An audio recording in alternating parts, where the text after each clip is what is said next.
Good morning, ಶುಭೋದಯ.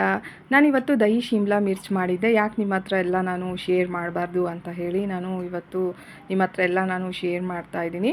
ಇದಕ್ಕೆ ನಾನು ಶಿಮ್ಲಾ ಮಿರ್ಚ್ ಬರುತ್ತಲ್ಲ, ಅದನ್ನು ಈ ಥರ ಉದ್ದುದ್ದಾಗಿ ನಾನು ಕಟ್ ಮಾಡಿಕೊಂಡಿದ್ದೆ. ಅದರೊಳಗೆ ನಾನು ಈರುಳ್ಳಿನೂ ಉದ್ದುದ್ದ ಕಟ್ ಮಾಡಿ ಹಾಕಿದ್ದೆ. ಅದಕ್ಕೆ ಸ್ವಲ್ಪ ರುಚಿಗೆ ತಕ್ಕಷ್ಟು ಉಪ್ಪು, ಅರಶಿನ ಪುಡಿ ಮತ್ತು ಅಚ್ಚ ಖಾರದ ಪುಡಿ ಹಾಕ್ತಾಯಿದ್ದೀನಿ. ಆಮೇಲೆ ಇದು ಶೇಂಗಾ ಮತ್ತು ಕೊಬ್ಬರಿ ಪೇಸ್ಟ್ ಹಾಕ್ತಾಯಿದ್ದೀನಿ. ಶೇಂಗಾ ಸ್ವಲ್ಪ ಹುರ್ಕೋಬೇಕು, ಇಲ್ಲಾಂದರೆ ಹಸಿ ವಾಸನೆ ಬರುತ್ತೆ.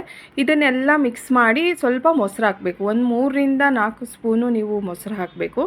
ಎಲ್ಲ ಮೊಸರು ಹಾಕಿಬಿಟ್ಟು ಇದನ್ನು ಕ್ಲೀನಾಗಿ ಎಲ್ಲ ಮಸಾಲೆನ ಹತ್ಕೋಬೇಕು. ಅಂದರೆ ಅದು ಅರಿಶಿನ ಪುಡಿ, ಉಪ್ಪು, ಖಾರ ಹಾಕಿದ್ನಲ್ಲ, ಮೊಸರು, ಇದು ಎಲ್ಲ ಕ್ಲೀನಾಗಿ ಎಲ್ಲ ಕಡೆ ಹತ್ಕೋಬೇಕು. ಅದಕ್ಕೆ ನೀವು ಈ ಥರ ಕೈಯಿಂದ ಈ ಥರ ಚೆನ್ನಾಗಿ ಕಲಿಸ್ಬೇಕು. ಇದು ತುಂಬ ಕ್ವಿಕ್ ಆ್ಯಂಡ್ ಈಸಿ ರೆಸಿಪಿ. ಏನು ಇದಕ್ಕೆ ಅದು ಇದು ಮಸಾಲೆ ಏನೂ ಬೇಕಾಗಲ್ಲ. ಸ್ವಲ್ಪ ಕೊಬ್ಬರಿ ಮತ್ತು ಶೇಂಗಾ ಪೌಡರ್ ಇದ್ದರೆ ಸಾಕು. ನಾವು ಕ್ವಿಕ್ಕಾಗಿ ಇದನ್ನು 10 ನಿಮಿಷದಲ್ಲಿ ಇದನ್ನು ನಾವು ಪಲ್ಯನ ನಾವು ಮಾಡ್ಕೋಬೋದು. ಇದು ನಮಗೆ ಚಪಾತಿ, ರೊಟ್ಟಿ ಮತ್ತು ಅನ್ನಕ್ಕೆಲ್ಲ ತುಂಬ ಯೂಸ್ ಆಗುತ್ತೆ. ಆಮೇಲೆ ತುಂಬ ಟೇಸ್ಟಿ ಕೂಡ. ಆಮೇಲೆ ಶಿಮ್ಲಾ ಮಿರ್ಚು ಹೆಲ್ತಿಗೂ ತುಂಬ ಒಳ್ಳೆಯದು ಅಂತ ಹೇಳ್ತಾರೆ.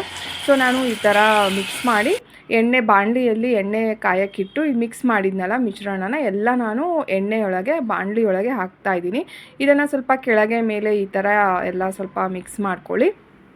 ಆಮೇಲೆ ನಾನು ಸ್ವಲ್ಪ ಇದು ಬೇಯಲಿಕ್ಕೆ ಸ್ವಲ್ಪ ನೀರು ಹಾಕ್ತಾಯಿದ್ದೀನಿ. ನೀರು ಹಾಕಿ ಮತ್ತೆ ನಾನು ಮಿಕ್ಸ್ ಮಾಡ್ತಾಯಿದ್ದೀನಿ. ನೋಡಿ ಈ ಥರ.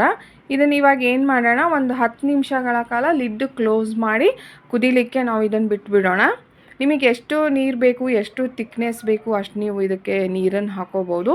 ನೋಡಿ ಈ ಥರ ಎಲ್ಲ ನಾನು ಮಿಕ್ಸ್ ಮಾಡ್ತಾಯಿದ್ದೀನಿ. ನೀರು ಹಾಕಿಬಿಟ್ಟು ಇದೆಲ್ಲ ಸ್ವಲ್ಪ ಎಣ್ಣೆ ಎಲ್ಲ ಮೇಲೆ ಬರಬೇಕು, ಕುದಿಬೇಕು ಚೆನ್ನಾಗಿ. ಇದಕ್ಕೆ ನಾವೇನು ಮಾಡೋಣ, ಒಂದು ಲಿಡ್ ಕ್ಲೋಸ್ ಮಾಡಿಬಿಡೋಣ. ಒಂದು 10 ನಿಮಿಷ ನಾವು ಇದನ್ನು ಕುದಿಲಿಕ್ಕೆ ಬಿಟ್ಬಿಡೋಣ. ಆಮೇಲೆ ನೋಡಿರಿ ಇದು ಕುದ್ದಿದೆ ನಂದು. ಇವಾಗ ನಾನು ಕೊತ್ತಂಬರಿ ಹಾಕಿ ಮೇಲೆ ಈ ಥರ ಎಲ್ಲ ಬಿಡ್ತಾಯಿದ್ದೀನಿ. ತುಂಬ ಟೇಸ್ಟಿಯಾಗಿತ್ತು. ರೊಟ್ಟಿಗೆ, ಚಪಾತಿಗೆ ಅಂದರೂ ಹೇಳಿ ಮಾಡಿಸಿದ್ದು ಪಲ್ಯ ಇದು ಅಂತ ಹೇಳ್ಬೋದು. ನೀವು ಒಂದು ಸಲ ಟ್ರೈ ಮಾಡಿ. ಶಿಮ್ಲಾ ಮಿರ್ಚು ಇದ್ದರೆ ಈ ಥರ, ಅಂದರೆ ತುಂಬ ದಪ್ಪ ಮೆಣಸಿನ್ಕಾಯಿ ಅಂತಾರಲ್ಲ, ತುಂಬ ದಪ್ಪ ಇರುತ್ತಲ್ಲ, ಆ ಮೆಣಸಿನ್ಕಾಯಿ ತೊಗೋಬೇಕು. ಶಿಮ್ಲಾ ಮಿರ್ಚ್ ಅಂತ ಹೇಳ್ತಾರೆ. ಇದು ತುಂಬ ಕಲರ್ ಯೆಲ್ಲೋ, ರೆಡ್, ಗ್ರೀನ್ ಈ ಥರ ಕಲರಲ್ಲೆಲ್ಲ ನಿಮಗೆ ಸಿಗುತ್ತೆ.